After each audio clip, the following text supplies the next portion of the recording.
मित्रो नमस्ते.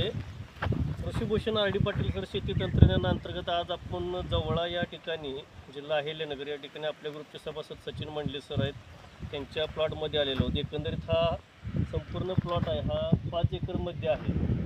ज्या अहिल्यानगर जिल्ह्यामध्ये सर्वसाधारण शेतकरी सुरू किंवा पूर्व हंगामी अशीच लागण करत असतात, पण एकंदरीत आज एक आनंदाची बातमी पहिल्यांदा या ठिकाणी ऐकायला भेटली. आता जूनमध्ये आपल्या आडसाली पिकाच्या अंतर्गत ही 5 एकर लागण करणार आहेत. तर आडसाली लागण करत असताना सर्व शेतकरी बांधवांना एक सांगायचं नियोजन पहिलं महत्त्वाचं गोष्ट, आता पाऊस हा सर्वत्र झालेला आहे. म्हणजे अशा प्रकारे सर्व तण उगवलेलं आहे. ह्या तणावर पहिल्यांदा आपण रोटर मारून घ्यायचं आहे जमिनीवर. रोटर मारून घेतल्यानंतर आपल्या जमिनीमध्ये 5 फूट अंतराची सरी पाडून घेतली. सरी पाडून घेतल्यानंतर त्या सरीमध्ये जर आपणास पाऊस पडला तर पाणी द्यायची आवश्यकता नाही. जर पाऊस नाही पडला तर आपण पाणी द्यायचं. पाणी दिल्यानंतर त्यामध्ये एक 5 ते 6 दिवसानंतर तण उगवून येईल. जरी नैसर्गिकरित्या पाऊस आला तरी आनंदाची बातमी आहे, जरी नाही आला तर आपण आपल्याकडे उपलब्ध असलेलं पाणी देऊ. तण एकदा उगवून आल्यानंतर ज्यावेळेला हे तण असं एक लहान प्रमाणात असेल, एवढ्या लहान प्रमाणात हे तण ज्यावेळेला उगवून येईल त्यावेळेला संपूर्ण क्षेत्रामध्ये राऊंडअप सारख्या तणनाशकाचा वापर करून घ्यायचा. आणि तो तणनाशकाचा वापर झाला की एकंदरीत एक 5 ते 6 दिवस जातील.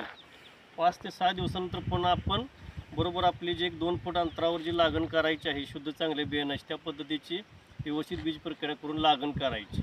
आता ह्या सांगण्यामागचा उद्देश असा की बरेच शेतकरी बांधव काय करतात की रोटर मारले, आपण सरी पाडली की पहिल्यांदा आपण लागण करणार आणि लागण करून पाणी दिल्यानंतर लागण जोपर्यंत उगवण क्षमता होत नाही तोपर्यंत त्याच्यामध्ये तण भरपूर वाढलेलं असतं. मग पुन्हा ज्यावेळेला आपल्याला 2,4-D, सेंक्वार, डोरेक्स वगैरे अशा वेगवेगळ्या तणनाशकाची फवारणी घेतो त्यावेळेला त्या फवारणीचा परिणाम एकंदरीत आपल्या दिलेल्या म्हणजे पिकावर पण होत असतोय आणि जमिनीवर पण होत असतो. या सगळ्यापासून ज्यावेळेला आपल्याला बंदोबस्त करायचा असेल तर सुरुवातीलाच राऊंडअपचा. आणि राऊंडअपबद्दल बऱ्याच शेतकऱ्यांचे एक गैरसमज आहे की बाबा जमिनीला काय अपाय होईल का. तर राऊंडअप हे तणनाशक बनवतानाच असं बनवलं आहे की ते मातीशी संपर्क आला की ते न्यूट्रल होऊन खराब होऊन जातं.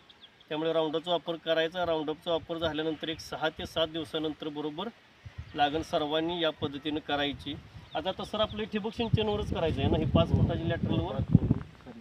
ओके, म्हणजे ह्या भागामध्ये सुद्धा गेल्या 30 वर्षापूर्वीपासून स्वतः यांचे वडील पण ॲग्रिकल्चरच होते. 30 वर्षापासून या क्षेत्रामध्ये ठिबक सिंचन केलेलं आहे. या पद्धतीने ठिबकवर सर्व शेतकरी बांधवांनी नियोजन करावे.